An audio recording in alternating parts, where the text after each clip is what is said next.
And today we are excited to announce the prophetic promise or the word of God for 2025. और आज 2025 का जो परमेश्वर ने एक भविष्यवात्मक तरीके का जो वादा दिया है, आज हम उसकी घोषणा करने वाले हैं। Hallelujah. Hallelujah. How many believe that God speaks through His word?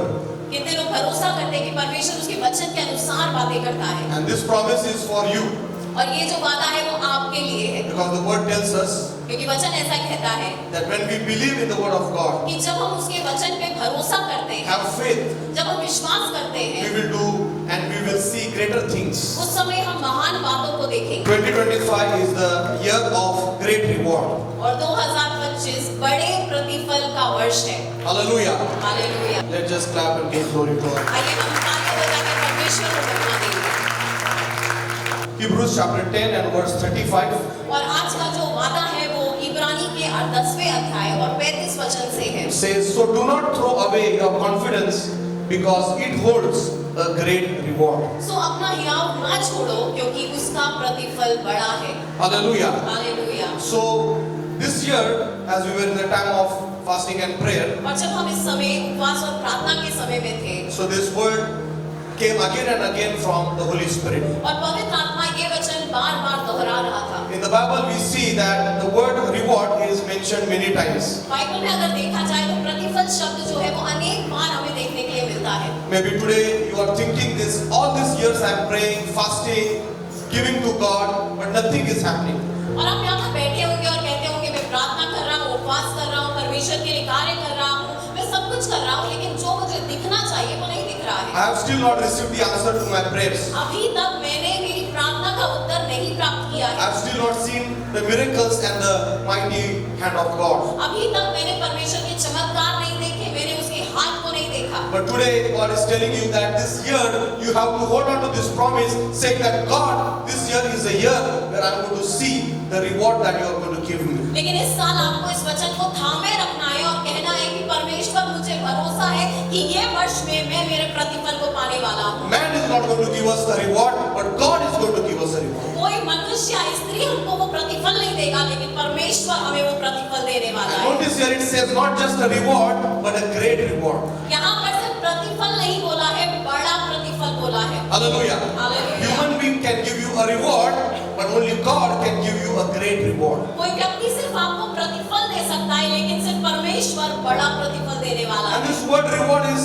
coming again and again in the theme of the Bible. और अगर बाइबल में देखा जाए तो बार-बार ये प्रतिफल शब्द आता है। You know, when we see in the life of Abraham, Abraham के जीवन में अगर हम देखें in Genesis chapter 15 and verse 1, और 15 अध्याय के पहले वचन में and says the word of God came to Abraham and God said, do not be afraid, Abraham, I am your shield and I am your very great reward. तब परमेश्वर का वचन अब्राहम को आया एक दर्शन में और वो कहने लगा कि डर मत अब्राहम, मैं तेरा कवच हूँ और मैं तेरा बड़ा प्रतिफल। So maybe today you are afraid what is going to happen this year, what is going to happen about my future. And God is telling you, do not be afraid because I am going to be your very great reward. और आप डरते होंगे कि इस साल में क्या होने वाला है, मेरे भविष्य में क्या होने वाला है। परमेश्वर हमें वादा दे रहा है कि ये इस वर्ष में तुझे बड़ा प्रतिफल So मिलेगा। what is the meaning of the word reward?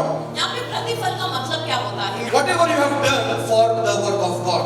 आपने परमेश्वर के लिए जो भी किया है, Jesus said that if you will give a cup of cold water to anybody, you will not lose your reward. परमेश्वर का वचन तो ऐसा कहता है कि अगर आपने किसी को ठंडा पानी भी दे दिया तो भी आप अपना प्रतिफल आप भूलेंगे नहीं। You have spent time in fasting and praying. You have given to the work of God. आपने उपवास में प्रार्थना में समय बिताया है, आपने परमेश्वर के राज्य के लिए दिया है, You have helped somebody. आपने किसी की मदद की है। Whatever you have done, God says, I have written down everything because I have a book of remembrance. और परमेश्वर कहता है कि तुमने जो भी किया है मैंने सबका लेखा लिखा है और उसके हिसाब से मैं तुमको प्रतिफल दूंगा। And this year, as you're going to hold on to this promise, I'm going to be your reward. Miracles will begin to happen. The things that you have not even imagined will come in your life because I am the God of great reward. और जो बातों की आपने कल्पना भी नहीं की थी, जिन बातों को आपने सोचा भी नहीं था, वो बातें आज आपके जीवन में होने वाली, वो चमत्कार आपके जीवन में होने वाली है। क्यों? क्योंकि परमेश्वर कह रहा है मैं तुम्हारा प्रतिफल हूँ। So the word reward in Hebrew is the word sakar. That means it is some kind of benefit that God is going to give you.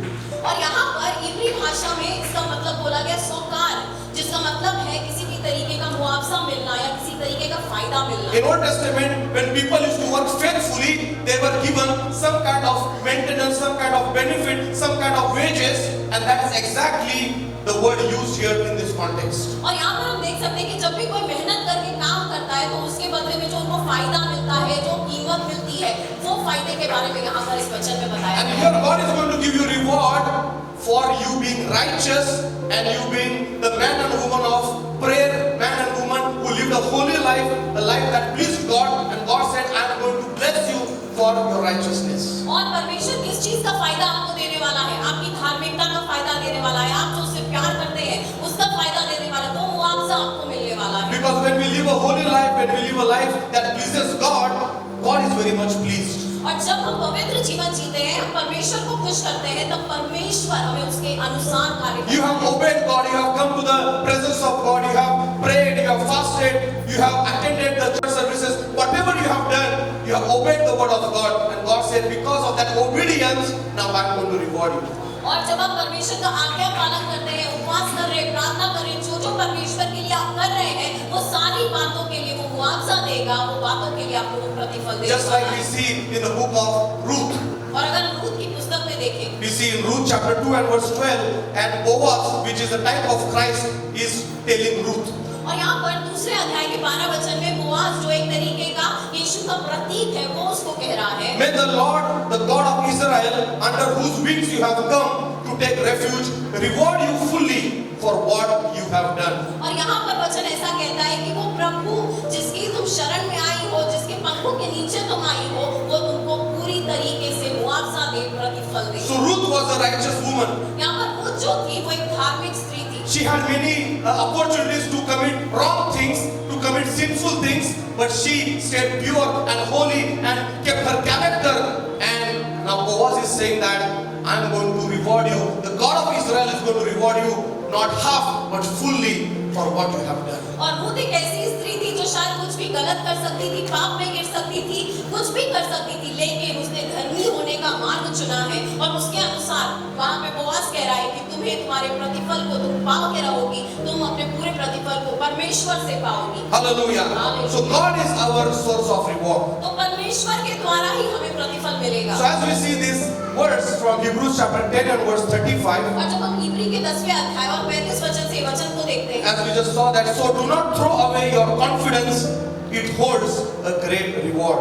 तो अपने हियाव को ना छोड़ो क्योंकि उसका प्रतिफल बड़ा है। So we know this book of Hebrews was written for the believers that were going through hard times. और यहाँ पर इब्री की पुस्तक हमें पता है ऐसे लोगों के लिए लिखी गई थी जो बहुत ही ज्यादा सताव से जा रहे थे, मुश्किलों से जा रहे There थे। were a lot of difficulties, different types of challenges, physical problems, financial problems, lot of bad things were happening. बहुत ही ज्यादा मुश्किलों से लोग जा रहे थे, कठिनाई थी, मुश्किलें थी, बहुत सारी ऐसी मुसीबतों से वो लोग जा रहे थे। And because of those problems, many people thought that I'm going to live this faith.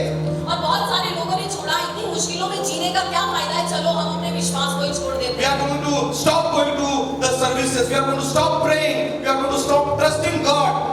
And to this type of people, the word of God came, and the God says that do not cast away your confidence. और उन्होंने बोला चलो कलीसिया जाना छोड़ देते हैं, प्रार्थना करना छोड़ देते हैं, यीशु को ही छोड़ देते हैं।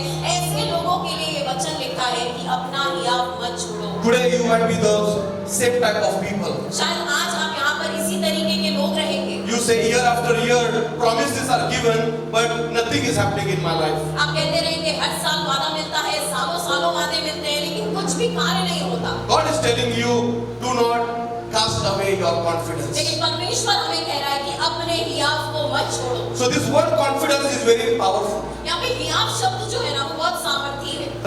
The meaning of confidence in Greek, यहाँ पे ग्रीक भाषा में अगर हम कॉन्फिडेंस शब्द का मतलब देखें, हियाव का मतलब देखें, it means boldness. इसका मतलब है धाड़स रखना। It means a different level of trust. इसका मतलब है एक अलग तरीके के दर्जे का विश्वास There रखना। is difference between faith and there is difference between confidence. विश्वास अलग है, आत्मविश्वास अलग है।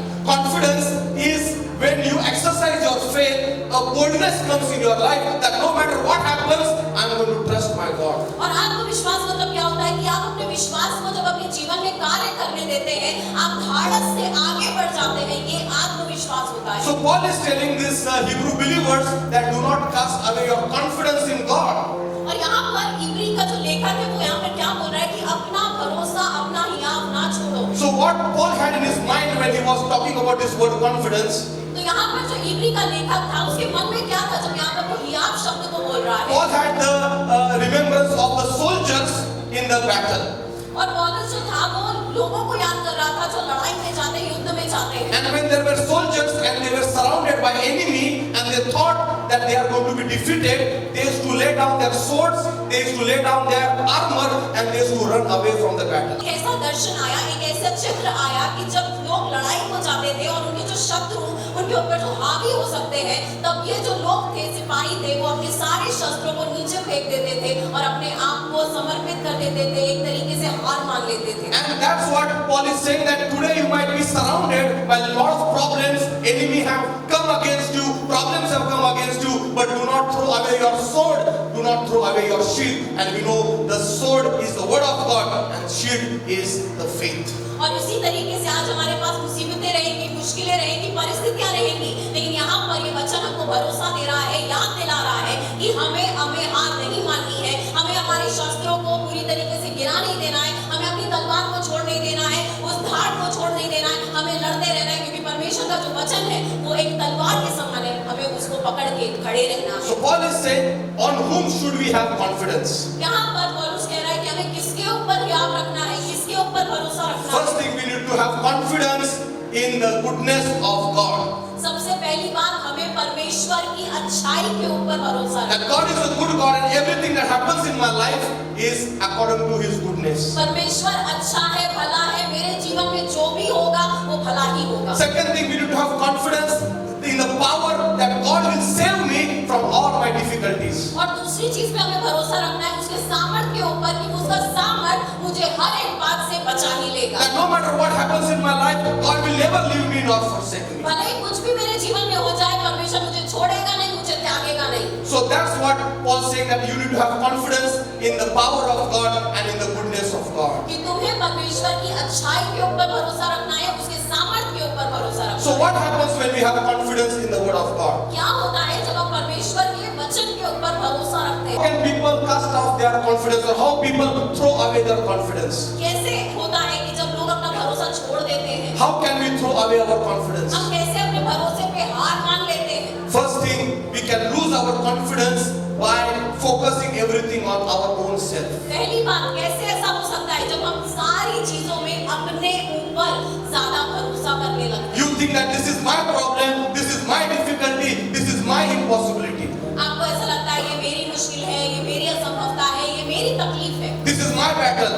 मेरी lड़ाई है। But the Bible says, God says, this is my battle and I will fight your battle.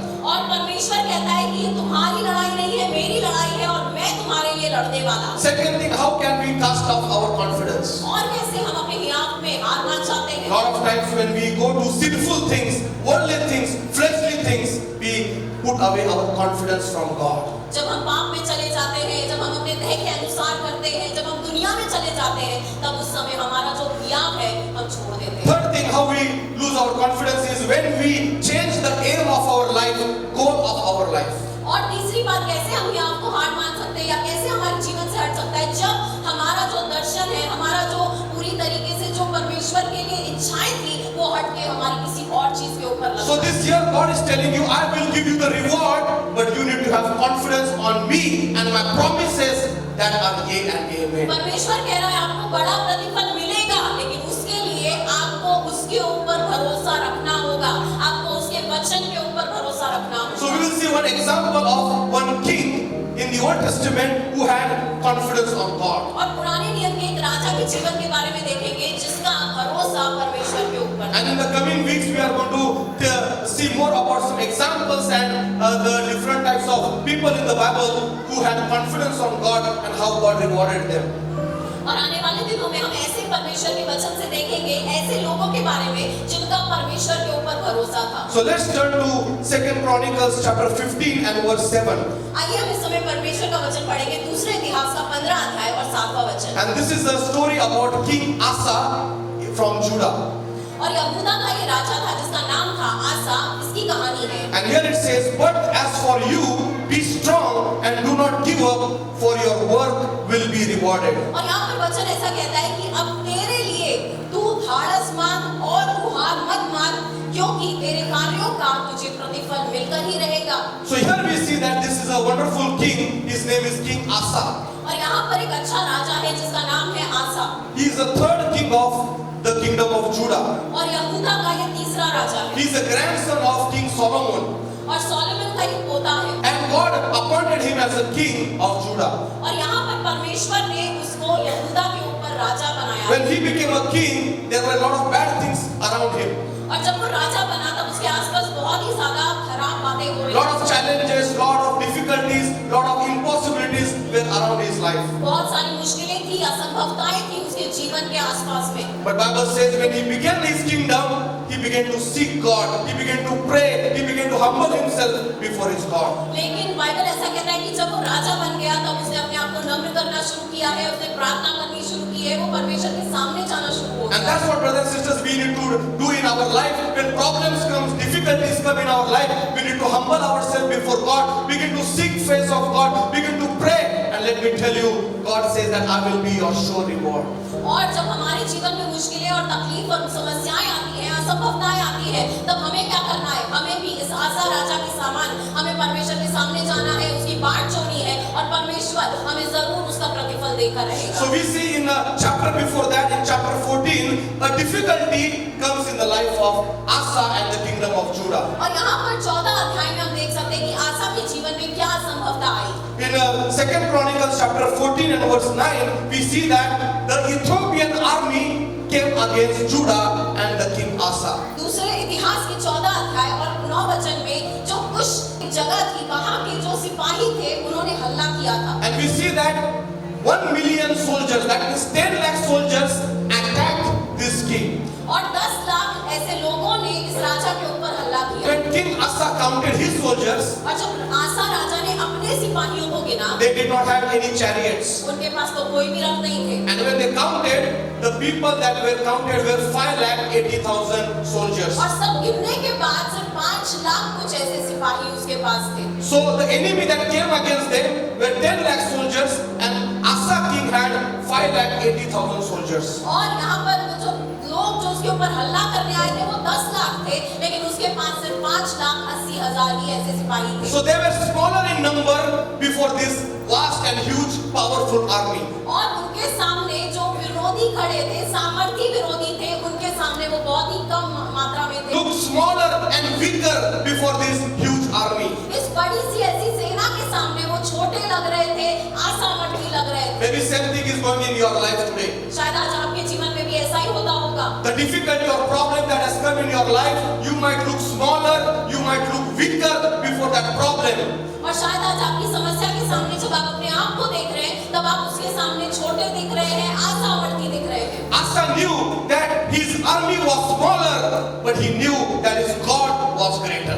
उसको पता था, आसा राजा को मालूम था कि उसकी सेना छोटी है, लेकिन उसका परमेश्वर बड़ा है। Hallelujah. Hallelujah. He knew his army was smaller, but his God was greater. उसको पता था कि उसकी सेना छोटी है, असामर्थी है, लेकिन उसका परमेश्वर बड़ा है। Hallelujah. Hallelujah. Today your situation might be bigger, but let me tell you, your God is bigger and greater and powerful than your situation. आज शायद आपकी परिस्थिति बड़ी होगी, मुश्किलों से भरी रहेगी, लेकिन हमारा परमेश्वर वो परिस्थिति से बड़ा है, सामर्थी है, महान है।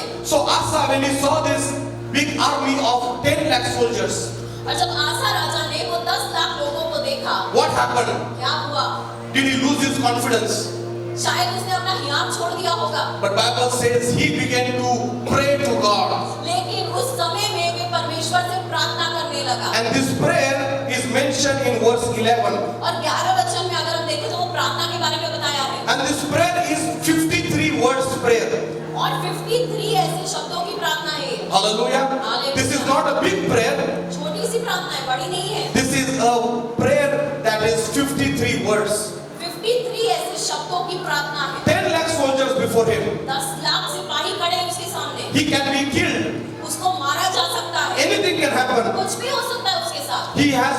He thinks that I need to pray whole day or maybe I need to fast, but he just prays 53 words prayer. वो शायद चाहता था तो उपवास करता था, पूरा दिन प्रार्थना करता था, लेकिन उसने 53 ऐसे शब्दों की प्रार्थना की है। Let's just read that prayer. आइए हम उस प्रार्थना को पढ़ें। 2 Chronicles chapter 14 and verse 11. दूसरे इतिहास का 14 अध्याय और 11 वचन। And Asa cried unto the Lord his God and said, Lord, it is nothing with thee to help, whether with many or with them that have no power. Help us, O Lord, our God, for we rest on thee, and in thy name we go against this multitude. O Lord, thou art our God, let no man prevail against you. और यहाँ पर वो ऐसी प्रार्थना करता है, तब आसा ने अपने परमेश्वर यहोवा की यूं दुहाई दी कि हे यहोवा, जैसे तू सामर्थी की सहायता कर सकता है, वैसे ही तू शक्तिहीन की भी। हे हमारे परमेश्वर यहोवा, हमारी सहायता कर, क्योंकि हमारा भरोसा तुझ ही पर है और तेरे नाम का भरोसा करके हम इस भीड़ के विरुद्ध आए हैं। हे यहोवा, तू हमारा परमेश्वर है, मनुष्य तुझ पर प्रबल ना होने पाए। Hallelujah. Hallelujah. So he knew that he has to pray. उसको पता था कि उसे प्रार्थना करनी है। Only 53 words prayer. 53 ऐसे शब्दों की प्रार्थना करनी है। When problem comes in your life, जब परिस्थिति खराब होती है आपके जीवन में, no matter it is a few words or few sentences, but you need to pray because there is power in the prayer of righteous person. फर्क नहीं पड़ता है कि आप लंबी प्रार्थना करें या छोटी प्रार्थना करें, आपको प्रार्थना करना जरूरी है। And we see that he prays a very specific prayer. वो बहुत ही ऐसे विशेष तरीके से प्रार्थना करता है। When problem came in his life, first thing he did was he prayed to God. जब आसा के जीवन में परिस्थिति खराब हुई है, उसने परमेश्वर से प्रार्थना की। In another translation it says he cried out to God for help. और दूसरे ऐसे ट्रांसलेशन में बोला गया है कि उसने परमेश्वर के सामने दुहाई दी है। Today if you are going through any impossibility in your life, अगर आज आपके जीवन में कोई असंभवता है, we need to cry out to our God. हमें परमेश्वर के सामने दुहाई देनी। Lord, help me today. परमेश्वर आज तू मेरी मदद कर। Lord, I need your help. परमेश्वर मुझे आज तेरी सहायता चाहिए। So we see that when he prayed to God, it didn't matter how long he prayed, but it was only 50 to 53 words, but he prayed to God with all of his heart and he cried out to his God. और उस परिस्थिति में फर्क नहीं पड़ता लंबी या छोटी, उसने प्रार्थना की है, उसने परमेश्वर के नाम को दुहाई दी है। So what we can learn in this story? तो आज हम इस कहानी में क्या सीख सकते हैं? First thing, he cried out to God for help. सबसे पहली बात कि उसने अपनी असंभवता में परमेश्वर को दुहाई दी है, वे परमेश्वर के सामने गया है। He recognized God's powerful ability to deliver him and his army. और उसने परमेश्वर के सामर्थ्य को उस परिस्थिति में पहचाना है। उसने ये पहचाना है कि परमेश्वर मुझे इस परिस्थिति से बाहर निकाल सकता है। Hallelujah. Hallelujah. Do you believe that God will deliver you from this impossibility? क्या आप भरोसा करते हैं कि परमेश्वर मुझे इस असंभवता से बाहर निकालेगा? Hallelujah. So what he says, oh Lord, there is no one beside you to help me in this battle. और वो ऐसा कहता है कि परमेश्वर तेरे को छोड़ कोई भी नहीं है जो मुझे इस लड़ाई से बाहर निकाल So सके। today your problem, your prayer request is very difficult to answer or it is difficult to get the results, but you need to say, oh God, just like Asa, there is no one beside you to help me in this difficulty. और आज शायद आपके सामने जो बातें हैं उससे आप बोल नहीं सकते, लेकिन आज आप परमेश्वर को बोल सकते हैं कि परमेश्वर तू मुझे ये सारी बातों से बाहर निकाल सकता है। Hallelujah. As we are going to start our 36 days fasting and prayer from tomorrow, और कल से जब हम 36 दिन के उपवास और प्रार्थना करने वाले हैं, how many believe that God answers fasting and prayer? कितने लोग भरोसा करते हैं कि परमेश्वर उपवास प्रार्थना का उत्तर देता है? Amen. आमीन। A lot of times we put prayer request in this time of fasting and prayer. और उपवास प्रार्थना के समय में हम बहुत सारी प्रार्थना विनतियों को भेजते हैं। And let me tell you, many people are receiving the answer. Somebody said to me that last year I think we prayed for one couple who did not have children for 10 years. और पिछली बार जो 36 दिन में हमने प्रार्थना की थी एक ऐसे हस्बैंड वाइफ के लिए जिनको 10 साल से बच्चे नहीं थे। That person told us that right now that girl is carrying baby, she is in her 4th month. और हमें पता चला है कि अभी वो स्त्री को परमेश्वर ने छुआ है और अभी उसका 4था महीना चालू है। Hallelujah. 10 years, but let me tell you, there is power in prayer. और 10 साल होने दो, लेकिन परमेश्वर के सामने जब हम जाते हैं उस प्रार्थना में सामर्थ्य है। So when you are going to fast and pray from tomorrow, you need to lay hold on the promise of God that God, this is a year of a great reward. God, answer my prayer and let it be my reward in this year 2025. और जब आप कल से प्रार्थना करेंगे, उपवास करेंगे, इस वचन मुझे पता है कि तू मेरा प्रतिफल है, तू मुझे बड़ा प्रतिफल देने वाला है। So Asa, firstly he did was he cried out to God for help. सबसे पहले आसा ने क्या किया, वो परमेश्वर के सामने रोने लगा, दुहाई देने लगा, परमेश्वर के समाप्त गया। Second thing, he recognized the powerful ability of God.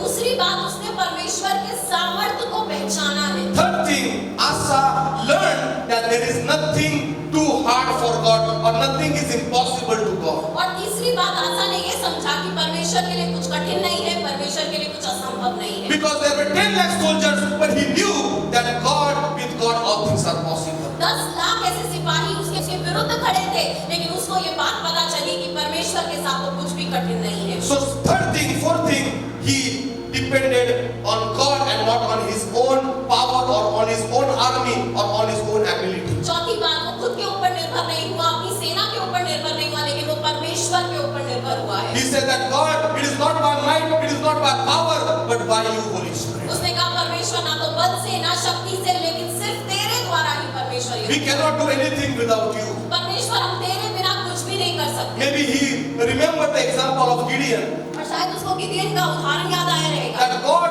saved the nation of Israel by 300 soldiers. कि परमेश्वर ने इस्राएल राष्ट्र को 300 सिपाहियों के द्वारा से बचा दिया। Because there were 32,000 soldiers, God said, I don't need so many, I need 300, and because of those 300, I will be able to save you from lakhs of these soldiers. और भले ही वहाँ पे 32,000 ऐसे सिपाहियों के विरुद्ध थे, लेकिन परमेश्वर ने कहा मुझे बड़ी सेना की जरूरत नहीं है, मुझे छोटे झुंड की जरूरत है जो मुझ पे भरोसा करेंगे और जीत में। Maybe he remembered the example of Jonathan and his armor bearer. और शायद योनाथन का उसको उदाहरण याद रहा होगा। Two of these people went and they destroyed hundreds of soldiers, and he remembered that God can use one or two people to destroy the enemy that has come against them. और दो लोग गए और सारी की सारी सेना को पूरी तरीके से बर्बाद कर दिया, सब शत्रु पे उसने विजय पाई है। शायद उसको उसका उदाहरण याद आता रहेगा। Fifth thing, his prayer was a specific prayer. पांचवी बात अगर हम देखें तो उसने विशेष प्रार्थना की है, कुछ मुद्दों के अनुसार ही प्रार्थना की है। In his prayer, he prayed specifically, and I want you to also know that when you are praying to God, your prayer should be a specific prayer. कुछ मुद्दों के अनुसार प्रार्थना कीजिए, विशेष रूप से प्रार्थना कीजिए। See that he says in this prayer, in your name we have come against this vast army. और यहाँ पर वो कहता है कि परमेश्वर तेरे नाम में हम इस बड़ी सेना के विरुद्ध खड़े हुए So हैं। he acknowledges the name of God. और यहाँ पर वो परमेश्वर के नाम को एक तरीके से ऊंचा करता है, परमेश्वर के नाम को पहचानता है। Let me tell you, there is power in the name of Jesus. और परमेश्वर के यीशु मसीह के नाम में सामर्थ है। Can you say there is power in the name of क्या Jesus? कह सकते हैं कि यीशु मसीह के नाम में सामर्थ है? Hallelujah. The word tells us in Psalms 20 and verse 7. और अगर हम देखें भजन संहिता का 20 और 7, It says some trust in chariots and some in horses. कुछ तो रथों में भरोसा करते हैं, कुछ तो घोड़ों पे भरोसा करते हैं, But we trust in the name of the Lord our God. लेकिन हमारा भरोसा तो परमेश्वर के ऊपर है। Hallelujah. Hallelujah. Our trust is in the name of the Lord. हमारा भरोसा परमेश्वर के ऊपर है, Because the word says the name of the Lord is a strong tower. क्योंकि परमेश्वर का वचन कहता है कि परमेश्वर का नाम एक बड़ा ब्रिज के समान है। So he did not face the enemy with any other name, but he said we are coming against this vast enemy and this army in the name of our वो God. किसी और नाम के साथ ऐसे विरुद्ध नहीं चाहता, वो दुश्मनों का सामना नहीं करता, लेकिन परमेश्वर का नाम लेकर वो सामना करता है। Jesus said, whatever you ask in my name to the Father, he will give it to you. और यहाँ पर हम देख सकते हैं यीशु ने कहा कि तू जो भी पिता से मेरे नाम में मांगेगा वो तुझे मिलेगा। When there are sicknesses before you, diseases before you, demonic before you, Jesus said, in my name they will cast out demons. In my name they will lay hands on the sick and they will be healed. और आप कहेंगे कि आपके सामने आज शैतानी बातें हैं, आपके सामने आज असंभवताएं हैं, आपके सामने बीमारियां हैं, लेकिन परमेश्वर कहता है कि मेरे नाम में तुम सारी बीमारियों को धमकाओगे, मेरे नाम में तुम सारी ऐसी दुष्ट शक्तियों को हटाओगे। So the Asa is saying that I am coming against this army in the name of my God, my King of Kings and the Lord of Lords. और आशा कहता है कि मैं परमेश्वर के नाम में, राजाओं के राजा, प्रभुओं के प्रभु के नाम में इस सारी की सारी सेना के विरुद्ध आके खड़ा हो जाता Same thing happened in the life of David when he was coming against Goliath. और दाऊद के जीवन में भी ऐसा ही हुआ था कि जब गोलायत उसके सामने आके खड़ा हो गया था। Goliath says that I have come with the sword and the spear and the armor, but David said, I come against you in the name of my God. और यहाँ पर गोलायत कहता है कि मेरे पास तलवार है, मेरे पास शस्त्र है, मेरे पास कवच है, लेकिन यहाँ पर दाऊद कहता है कि मेरे पास ये सारी चीजें नहीं है, लेकिन मेरे पास पास परमेश्वर का नाम है। Hallelujah. We see in the book of Philippians it says Jesus has received a name that is above all names. और फिलिप्पी की पुस्तक में ऐसा बताया गया है कि सारे नामों से ऊंचा यीशु का नाम है। So we are seeing the prayer of Asa, that is 50 words prayer. और 50 ऐसे शब्दों की प्रार्थना है आशा की। So what he is telling to God. यहाँ पर वो परमेश्वर से क्या कह रहा है? Another thing we learned in this prayer, he reminded God of their relationship. और दूसरी बात वो यहाँ पर परमेश्वर को याद दिलाता है कि उसका परमेश्वर के साथ रिश्ता He है। says, "Oh Lord, our God." वो यहाँ पे कहता है, हे परमेश्वर हमारे प्रभु। So he reminded God that we are in a relationship with you. और यहाँ पे वो परमेश्वर को याद दिलाता है कि परमेश्वर हमारा और तेरा रिश्ता है। Brothers and sisters, when we pray, we need to have relationship with God. हम जब प्रार्थना करते हैं तब हमें परमेश्वर के साथ एक रिश्ता रखना And जरूरी है। that's why when Jesus taught his disciples to pray, he said, "Pray this way, our Father that is in heaven." That means there is a relationship. और यहाँ पर जब प्रभु ने प्रार्थना सिखाई तब उसने क्या कहा? उसने कहा कि हमारे पिता मतलब कि एक रिश्ते के बारे में हमें पता चलता है। Let me tell you, when you pray in the relationship with our God, God answers your prayer. जब आप एक रिश्ता रख के प्रार्थना करते हैं परमेश्वर आपकी प्रार्थना का उत्तर देता है। Hallelujah.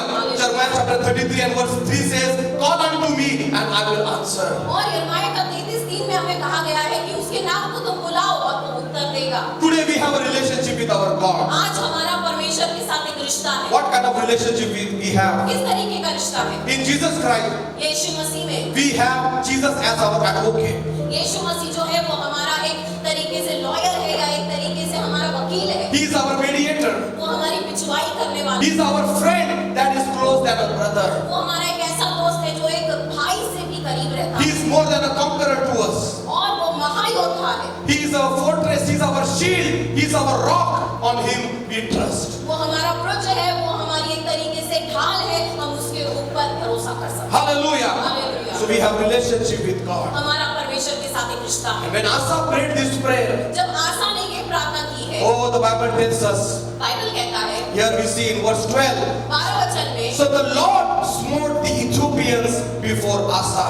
और तब यहोवा ने कुशियों को आशा और यहूदियों के सामने मारा और कुशी भाग गए। So the enemy came against them, but Asa did not fight the battle, but God fought his battle. और जब दुश्मन शत्रु उसके सामने आके खड़े हुए हैं, तब परमेश्वर ने ये लड़ाई को लड़ा है और विजय को दिया है। Hallelujah.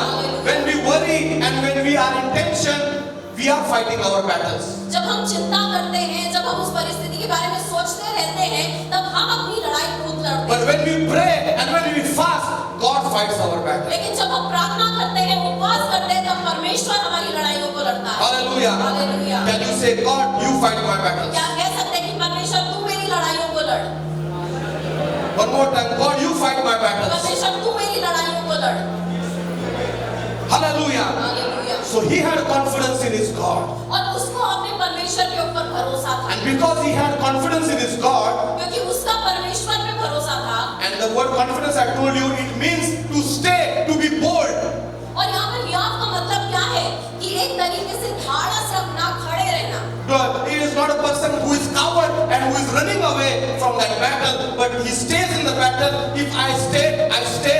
If I die, I die. I will just hold on and I will trust in my God. फर्क नहीं पड़ता दुश्मन कितने भी ज्यादा सामर्थ्य होने पाए, मैं भागूंगा नहीं, मैं हार नहीं मानूंगा, मैं खड़ा रहूंगा, मैं लड़ूंगा, मैं उस वचन को पकड़े रहूंगा। मैं मर गया तो मैं मर गया, लेकिन मैं यहाँ से भागने वाला नहीं, मैं खड़े रहने वाला I व्यक्ति। was reading one story मैं कहानी पढ़ रहा था of the Greek people. और यहाँ पर एक यूनानी लोगों की कहानी है। And those Greek people, when they used to go to war, और जब यूनानी लोग लड़ाई में जाते थे, the mother used to call the son who was going to go to battle. और माँ अपने बेटे को कॉल करती थी, उससे बात करती थी जो लड़ाई में जाने वाला होता And she था। used to call him and she used to hug him, give him a kiss, because she didn't knew that she will see him again. वो उसको बुलाती थी, उसे गले लगाती थी, उसका चुम्बन लेती थी, क्योंकि उसको पता नहीं कि उसके बाद वो शायद उसको देख पाएगी कि नहीं। And the mother used to bring the sword and give it in the hand of the son. और वो तलवार लाती थी और अपने बेटे के हाथ में देती थी। And mother used to bring a big shield and give it to the hand of the son. और बड़ी सी ढाल लाती थी और बेटे को दे देती थी। And she used to say these words to them. और वो ऐसा कहती थी उनसे, And they used to say that this is a shield. Carry this shield with you. ये ढाल है, ये ढाल लड़ाई में लेकर जा। This shield will protect you. ये ढाल तेरी सुरक्षा करेगी। Either you bring this shield back and give it to me, तू ये ढाल वापस लेकर आना, मुझे देना, or may they put your body on this shield and bring it to me. या तो तेरे शरीर को इस ढाल पे रख कर मेरे पास लाया जाएगा। So there's to give a confidence to that child वो एक अपने बच्चे को भरोसा देती थी that I have given you this shield कि मैंने तुझे ये ढाल दी है and you bring that shield and give it back to me. और ये ढाल तू वापस लेकर आना, मुझे देना। So when that son is to fight in the battle, और जब वो बेटा लड़ाई लड़ रहा होता था, he is to remember the words of his mother वो अपनी माँ के शब्दों को याद करता था that I have to give that shield back to her कि मुझे इस ढाल को मेरी माँ को वापस देना है, because that her confidence is in me. क्योंकि उसका भरोसा मेरे में है। So similarly, brothers and sisters, God has given us, you and me, a shield. और उसी तरीके से आज परमेश्वर ने आपको और मुझे एक ढाल दी है। And that shield is nothing but the shield of faith. और वो ढाल क्या है? वो विश्वास की ढाल है। Yes, in this world we will have lot of battles. हाँ, बहुत सारी लड़ाइयों से हमें जाना पड़ेगा इस दुनिया में। Because you are purchased by the blood of Jesus, because Jesus loves you, enemy hates you, and he will bring lot of problems, situations, sicknesses, diseases, different difficulties in your life. और क्योंकि हम परमेश्वर से प्यार करते हैं, जो शत्रु है वो आपसे नफरत करता है और वो हर एक तरीके की विपत्ति, मुश्किलें, तकलीफें, हर एक चीज आपके जीवन में लाने की कोशिश करता है। Only if you hold on strong to that shield, you will be saved from all the fiery darts of the enemy. अगर आप इन सारी चीजों में अपनी ढाल को पकड़े रहेंगे, अपने पास रखेंगे, तो जितने भी जलते हुए बाण हैं, वो सारे के सारे गिर जाएंगे, ध्वस्त हो जाएंगे। परमेश्वर आपकी सुरक्षा The करेगा। moment they threw the shield, there was a possibility that a fiery dart will come and it will struck in their heart and they will die. एक तरीके से ढाल को छोड़ देते थे, हटा देते थे, तो वो जलते हुए बाण उनके तरफ आते थे और उनको मार डालते थे। Today enemy is throwing a lot of problems, sicknesses, pandemics, different types of diseases. Today we need to hold on to the shield of faith. Faith means, Lord, I believe that you will protect me. Lord, I believe that you will heal me. Lord, I believe that you will make a way where seems to be no way. और यहाँ पर एक विश्वास की ढाल को पकड़े रहने का मतलब क्या है कि परमेश्वर, मुझे भरोसा है कि तू मेरी सहायता करेगा, मुझे पता है कि तू मुझे चंगा करेगा, मुझे पता है कि तू मेरे लिए रास्ता बनाएगा, मुझे पता है कि तू मेरे लिए खड़ा रहेगा। एक तरीके से वो भरोसा हमें रखना है। Hallelujah. In 2024, you might have faith in God. शायद 2024 तक आपके अंदर परमेश्वर के लिए विश्वास रहेगा That is very good. और वो बहुत अच्छी बात है। But this 2025, God is saying that now I just don't need faith, but I need confidence in my ability and power to do mighty things for your life. और इस 2025 में आपको सिर्फ विश्वास नहीं रखना है, आपको हियाव रखना है, जिसका मतलब क्या है? विश्वास के साथ आपको धाड़स रखना है, जिसके द्वारा अद्भुत और महान बातें हो सकती हैं। So when we have a confidence, Bible says you will get a great reward. और जब आप हियाव रखते हैं, इसका मतलब क्या होता है? उसके द्वारा परमेश्वर आपको बड़ा प्रतिफल देगा। So when Asa, he had an opportunity to run away, but he had confidence in his God and God rewarded him. और जब आसा के पास समय आया कि वो भाग सकता था, उसने परमेश्वर के ऊपर हियाव रखा है, भरोसा रखा So है। how did God reward him? परमेश्वर ने उसको कैसे प्रतिफल दिया? First thing, God fought his battle पहली बात कि परमेश्वर ने उसकी लड़ाइयों को लड़ा है, and God gave him victory. परमेश्वर ने उसको विजय दी है। Hallelujah. Hallelujah. Say, I have confidence in God मेरा परमेश्वर पे भरोसा है and God will fight my battle. और परमेश्वर मेरी लड़ाई लड़ेगा। Say, I will be victorious in 2025. कहिए कि 2025 में मैं विजयी होने वाला हूँ। Hallelujah. Hallelujah. So God gave them victory. और परमेश्वर ने उनको विजय दी है। Second thing, दूसरी बात, it says in verse 14, 14 वचन में, and they smote all the cities round about, and the fear of the Lord came upon them, and they spoiled all the cities, and they took lot of wealth, and they took lot of spoil with them. और उन्होंने करार के आस बांट लिया, और क्योंकि यहोवा का भय उनके रहने वालों के मन में समा गया, और उन्होंने उन नगरों को लूट लिया, क्योंकि उनमें बहुत सा धन था। Hallelujah. It says there was lot of wealth in that territories. और यहाँ पर वचन कहता है कि उस जगह में, उस नगरों में बहुत धन था। When you have confidence in God, जब आपका परमेश्वर पे भरोसा है, and when you stay faithful to His promises, और जब आप उसके वचन के ऊपर, जब आप उसके वादों के ऊपर विश्वास रखते हैं, here we see that they got a big spoil, or they got exceeding spoil, or they got an exceeding amount of wealth. और यहाँ पर उनको धन मिला है, सिर्फ धन नहीं, बड़ा धन मिला है। Hallelujah. Hallelujah. So when we have confidence, our reward is not just a regular reward, but a great reward.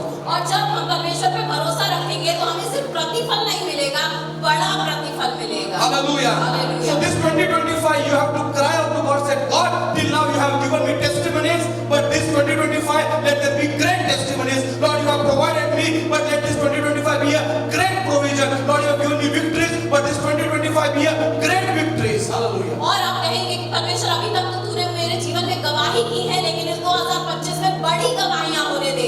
परमेश्वर अभी तक तूने मेरी जरूरतों को पूरा किया है, लेकिन 2025 में बड़े तरीके से परमेश्वर तू मेरी जरूरतों को पूरा कर। अभी तक तूने मुझे विजय दी है, लेकिन अभी परमेश्वर तू मुझे बड़ी विजय दे दे पाए। Hallelujah. Hallelujah. So they got a reward of lot of spoils. और उनको बहुत सारा धन मिला है। Third thing, तीसरी बात, because of this fight, because of this war, the enemy became very fearful. और इस लड़ाई की वजह से, युद्ध की वजह से जो शत्रु था वो बहुत डर गया। And the Bible says, in the book of history says, और यहाँ पर इतिहास की पुस्तक में अगर हम the देखें, Ethiopians felt so humiliated और कुछ ही लोगों को इतनी शर्मिंदगी महसूस हुई that they did not attack the Israel for another 300 years. कि उन्होंने इस्राएल के ऊपर 300 साल तक कभी हल्ला ही नहीं किया। Hallelujah. Hallelujah. Maybe in this 2025, you destroy the enemy in such a way that he will leave you alone for some time and he will not come and bother you. और 2025 में परमेश्वर आपको ऐसे विजय देगा उस शत्रु के ऊपर कि वो शत्रु आपको छोड़ ही देगा, आपके जीवन में ही आना छोड़ देगा और कहेगा कि अभी इसको अकेले छोड़ देना अच्छा है। Hallelujah. Hallelujah. Brothers and sisters, greater the war, greater the victory. और जितना बड़ा युद्ध है उतनी ही बड़ी विजय No हमें matter a मिलेगी। big disease has come on your life, शायद आपके जीवन में एक बड़ी ऐसी बीमारी आई रहेगी, impossibility has come, बड़ी असंभवता है, a big debt is on your life. बहुत ही ज्यादा कर्जा है, But Lord Jesus, I'm going to have confidence in you that you will not make me ashamed, I will not be humiliated, I will not be defeated, you will fight my battles. और आप यहाँ पर कह सकते हैं कि परमेश्वर मैं अपना हियाव नहीं छोड़ने वाला, मैं अपना भरोसा नहीं छोड़ने वाला। मुझे मालूम है कि तू मुझे इससे बाहर निकालेगा, तू मुझे बड़ी विजय देगा, बड़ी ऐसी गवाही करने वाला है। Just like that widow in the Old Testament. और पुराने नियम में जैसे वो विधवा स्त्री थी, The lender, the person who was going to take her sons to captivity was on the door.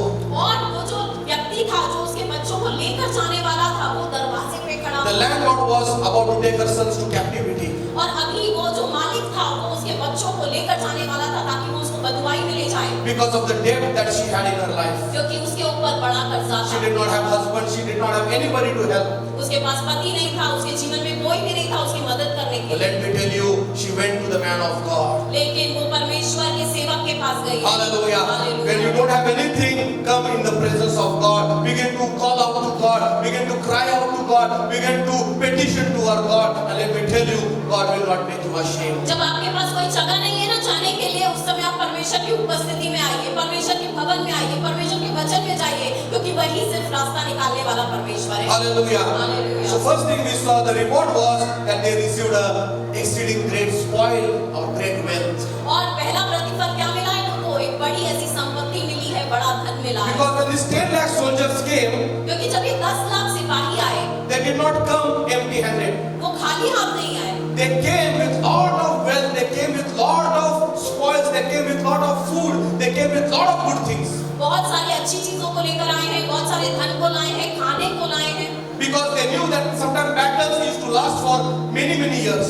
क्योंकि उनको पता था कभी-कभी जो युद्ध है वो सालों चलते हैं। So they brought many years of provision with them when they were attacking Israel. और सालों की ऐसी संपत्ति को, धन को, चीजों को वो लेकर आए हैं। But when God defeated them, लेकिन जब परमेश्वर ने उनको हराया है, they left everything and they ran away.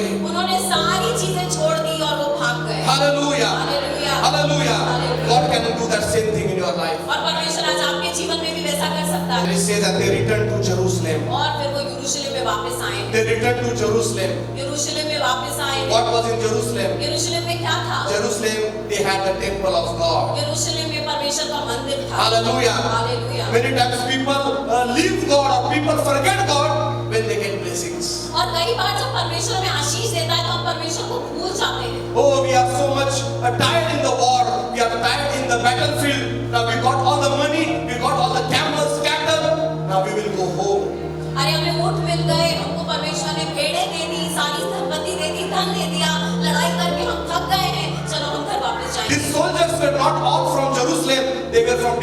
parts of Israel.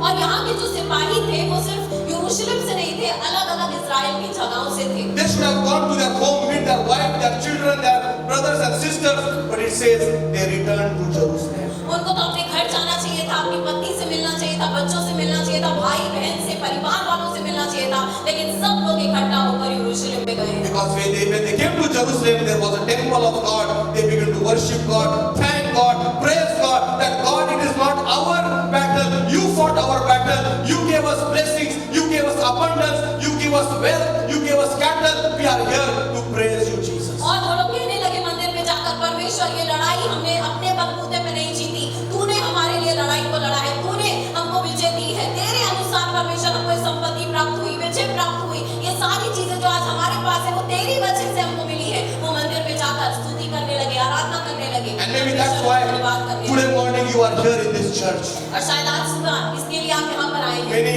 people, this is a working day, आज काम करने का दिन है, but you have come in the house of God. लेकिन आज आप परमेश्वर के भवन में हैं। Maybe you have taken a leave today. शायद आपने छुट्टी डाली है, Because you are here to say, God, in this 2024, you have taken care of me, you have provided for me, you have protected me, and today on the first day of 2025, I am here in Jerusalem, I am here in the house of God to thank you and to praise you and to adore you. और आप कहेंगे कि 2024 में परमेश्वर तूने मेरा ख्याल रखा है, तू मेरे साथ विश्वासू था, तू मेरे लिए खड़ा था, और आज इस 2025 के पहले दिन में परमेश्वर मैं तेरी आराधना करने के लिए आया हूँ, तुझे धन्यवाद देने के लिए आया हूँ। Hallelujah.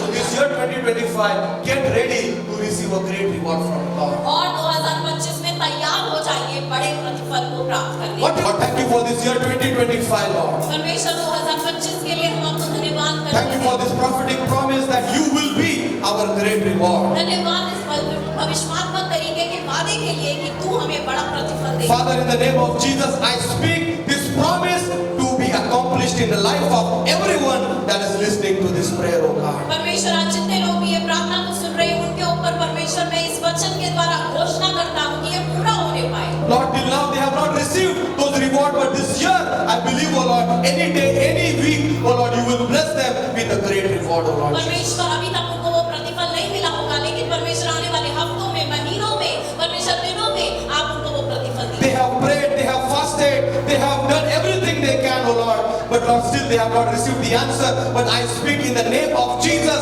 that in the days to come, Lord, you will reward them, oh God. परमेश्वर आज उन्होंने उपवास किए हैं, प्रार्थना की है, आपके सामने दुहाई दी है, आने वाले दिनों में वो बड़ा प्रतिफल मिलेगा। But in Jesus' name, आइए तैयार हो जाए ताकि oh, उन्हें प्रतिफल मिलने पाए। show confidence in God. Tell him that I believe, I trust that I will be rewarded this year. आइए भरोसा रखें, परमेश्वर को भरोसा दिखाएं कि मुझे पता है कि ये वचन मेरे जीवन में करेगा काम। Father, in the name of Jesus Christ of Nazareth, I speak that great reward in their life now in Jesus' name. स्वर्गीय पिता यीशु के महान नाम में मैं आज उस प्रतिफल को हमारे लोगों के ऊपर बोलता हूँ। In their life in Jesus' name, oh God. यीशु के नाम में उनके जीवन के ऊपर बोलता हूँ। In Jesus' name, oh God. यीशु के नाम में Thank you, Father, धन्यवाद यीशु that we believe कि हमें भरोसा है you will reward them. कि तू उनको प्रतिफल देगा। We will hear mighty praise reports and testimonies and we will give glory to our आने वाले दिनों में हम बड़ी-बड़ी गवाहियों को सुनेंगे, बड़ी-बड़ी बातों को सुनेंगे और सारा आदर हम तुझे देंगे। Hallelujah, Lord. Hallelujah. Thank you, Father. धन्यवाद Lord, I pray for this 2025. हम 2025 के लिए प्रार्थना करते हैं। Provide every need. हर एक परमेश्वर जरूरत को पूरा करिए।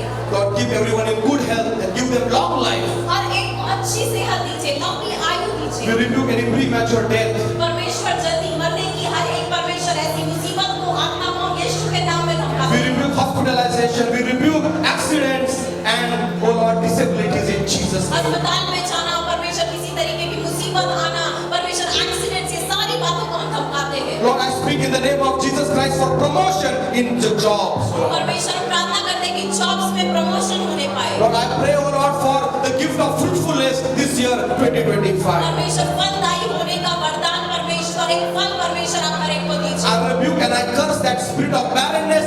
Leave in Jesus' name. बांझपन की आत्मा को यीशु के नाम में हम धमकाते हैं इस समय। We speak fruitfulness. We speak the gift of children in Jesus' name. फलदायी हो, परमेश्वर से बच्चों का वरदान प्राप्त करो, वो खुशी प्राप्त करो। Lord, I speak for your healing to flow in everybody's body right now. परमेश्वर इस समय हर एक के शरीर में आपकी चमकाई बहने पाए। Oh, I rebuke all the power of sickness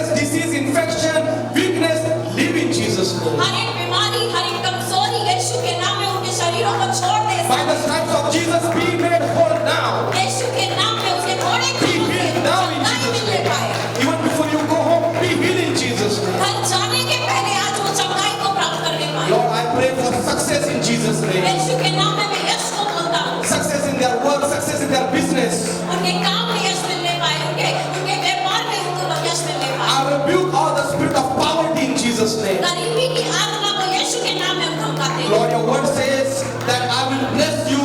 You are going out, I will bless your coming in. परमेश्वर तेरा वचन कहता है कि तू हमारा आना और जाना आशीर्वादित You will करेगा। be blessed when you go out. You will be blessed when you come in. तू बाहर जाएगा तो आशीर्वादित होगा, तू अंदर आएगा तो भी आशीर्वादित You होगा। will lend and you will not borrow. तू देगा और लेने वाला नहीं होगा। In the name of Jesus, I speak these blessings in their life. परमेश्वर ये सारे आशीषों को मैं उनके जीवन में I बोलता हूँ। speak the blessings of abundance in their life. परमेश्वर बहुतायत के आशीषों को मैं बोलता हूँ। Hallelujah. In the name of Jesus. यीशु के नाम में। I pray for victories in any, oh Lord Jesus Christ, legal battles that they are going. अगर आज परमेश्वर कोई कोर्ट कचहरी की काम है, उसमें विजय हम बोलते हैं। I pray for healing in the marriage relationship. सारी शादियों में हम विजय को बोलते हैं। Oh, love between husband and wife.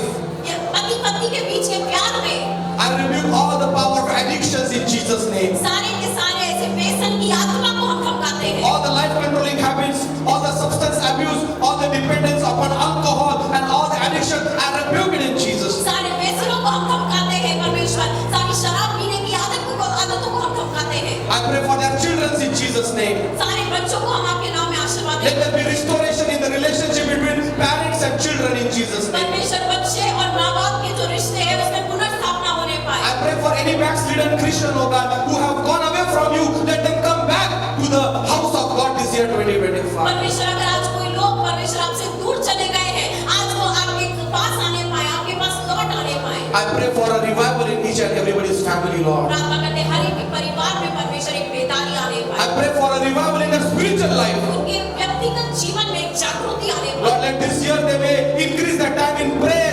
fasting, reading of the word of God. इस साल में वो प्रार्थना में ज्यादा समय बिताएं, उपवास करें, आपके वचन में ज्यादा समय बिताने Lord, if anybody has not served you or done any small ministry, Lord, let this year they may say that, Lord, I am here, use me, I want to serve you, I want to do some kind of ministry. परमेश्वर अगर अभी तक कोई यहाँ पर सेवा नहीं कर रहा है, उनको आप नई सेवा दीजिए, वो आपकी सेवा करने पाए परमेश्वर। Hallelujah, Lord. Hallelujah. Answer our prayers today, Lord. परमेश्वर हमारी प्रार्थनाओं का आप उत्तर दीजिए। Thank you for this new year.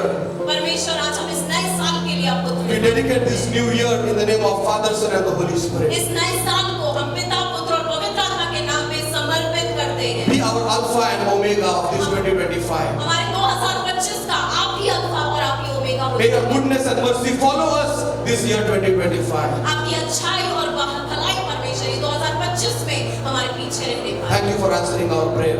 परमेश्वर हमारी प्रार्थना का उत्तर देने के We लिए give you all the glory, honor, and praise. सारा आदर और महिमा आपको देते हैं। In Jesus' name we pray. यीशु मसीह के नाम में And let's shout and say Amen. आइए चिल्ला के